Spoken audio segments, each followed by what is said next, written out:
Hello and welcome to Euphoria. Today I'm going to be looking at MOC'ing or modding this set, which is set 31097, the Townhouse, Café and Pet Shop. Now this is a really nice Creator 3-in-1 building set, which consists of a townhouse containing a cafe on the ground floor and a small apartment with a balcony on the upper floor, a corner garden seating area for the cafe, and then a separate building consisting of a small pet shop on the ground floor and a 2-storey apartment on the upper floors with a balcony and a bedroom on the top floor. Now, when built according to the instructions, this forms a rather nice corner grouping arrangement on a 24 by 24 stud footprint.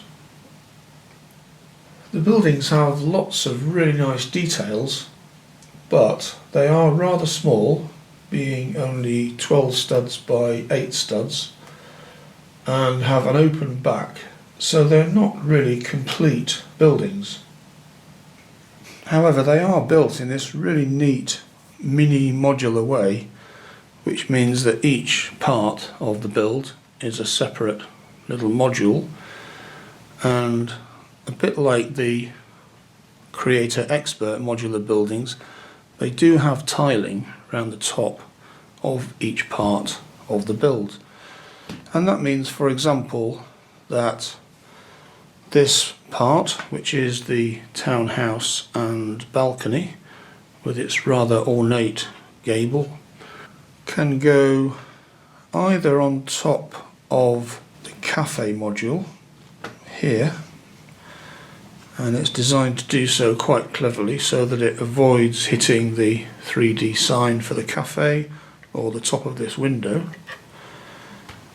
Or you can mount it on top of the pet shop in a similar way, and again it fits on just on top of the 3D sign and the canopy for the door. In a similar way, the apartment module, which is this one with the sliding blind and the glass windows, can fit on top of the pet shop as it's shown in the instructions, but you can also move it across to sit on top of the townhouse, and in some ways that's a better fit because you have the kind of dark orange colour of the ground floor, and then you have this nougat colour of the walls of the apartment.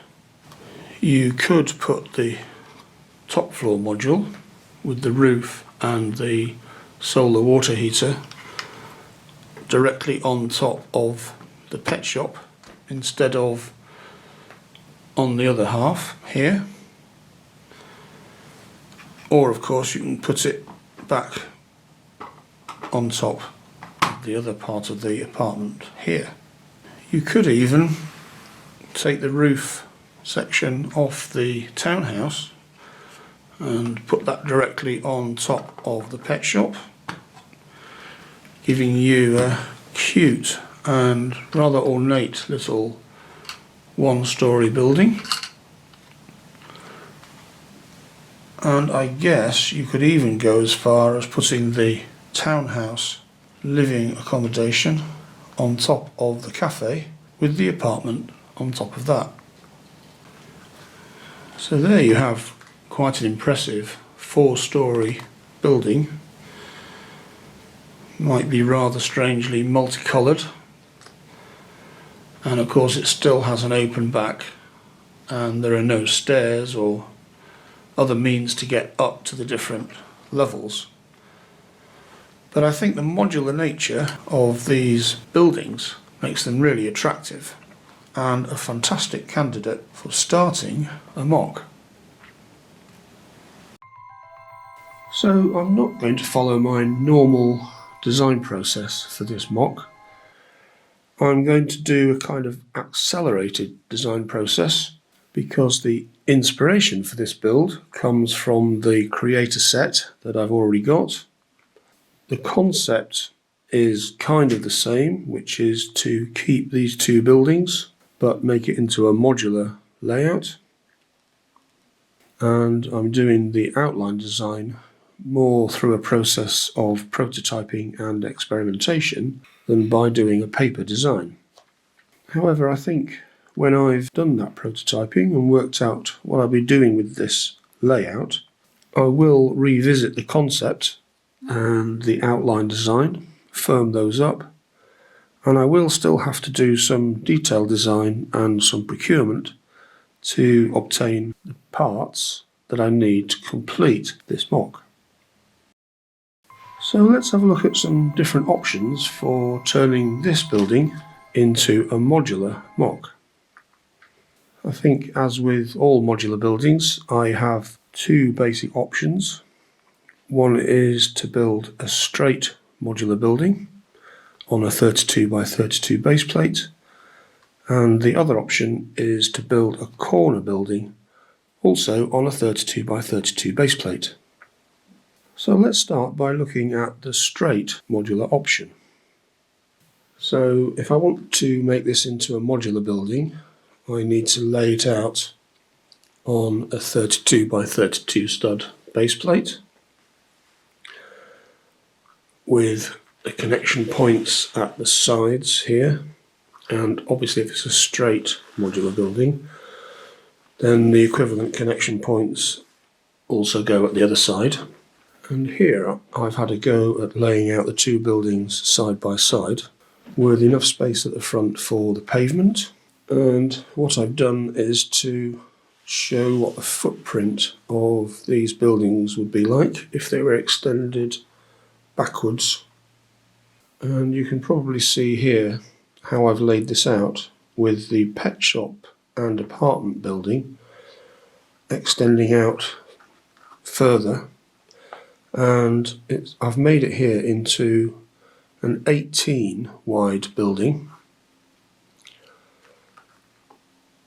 with the townhouse, which is in effect the yellow building. At the moment it's got the Café on the ground floor.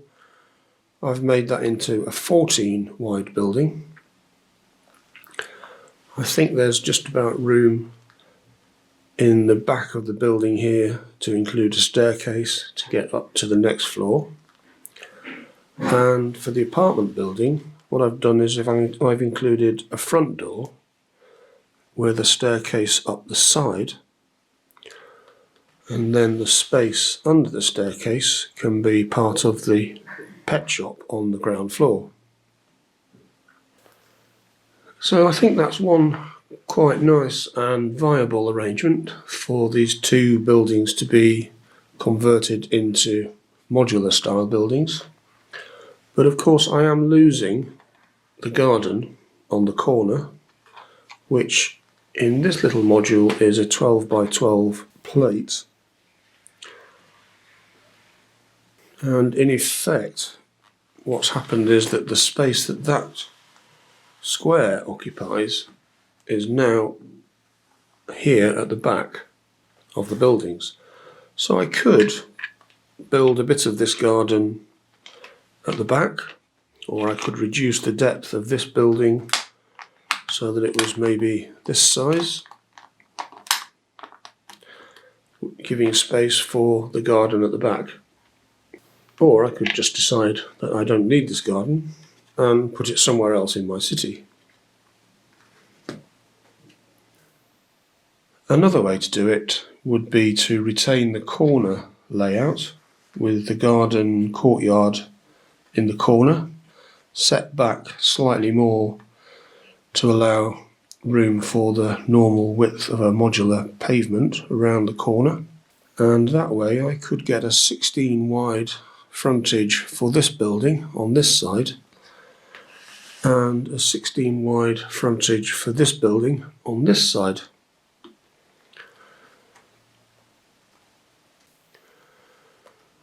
Both buildings would extend back into the base plate. Similarly for this one.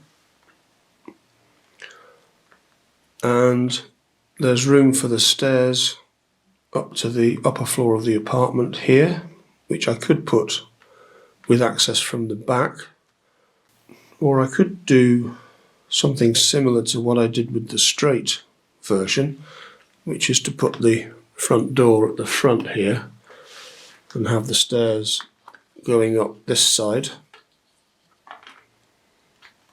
something like that. There is still room for a back door to the townhouse if I wanted one, but the disadvantage of this layout, which I'll show you from the top, is that there's quite a complicated interaction of the two buildings at the back here, and that will give me quite a complicated construction for the floors of each building, as well as using a lot more bricks to make these different shaped walls. I don't really want to have shared walls between the two buildings, partly because they're going to be different colours, but also the apartment building is going to be 3 stories high, whereas the townhouse will probably stay at 2 stories high, as it's an older building. So I'm not sure about this. Having the courtyard garden in the corner is quite attractive. It makes for an interesting layout as a corner build, but I think it's going to be a lot more complicated to make this work, to fit the rooms in these funny shapes, fit the stairs in, and to make the walls join up properly, especially with the two heights of the building. So I haven't finally decided what to do with this MOC yet. What do you think? Would it be nicer to keep the corner layout with the little garden or courtyard in the corner? Or would it be better to make it into a straight modular building with a more straightforward build that would fit perhaps better onto a normal modular street scene? Let me know what you think. I will certainly think about it a bit more, have another play, and probably in the next video I'll explain how I'm going to actually tackle turning this into a modular MOC. So thanks for watching. Please let me know what you think in the comments below. Like this video if you did like it, and subscribe to this channel to see more videos about Lego buildings and MOCs.